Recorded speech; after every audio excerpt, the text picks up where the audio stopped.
Claw hammer. The head of a hammer, made usually of cast steel, with a tempered face and beam, is wedged to the shape ash or hickory shaft.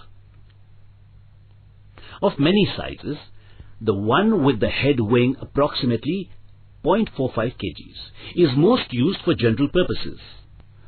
The clawing hammer is made with heads weighing from 0.2 to 0.7 kg.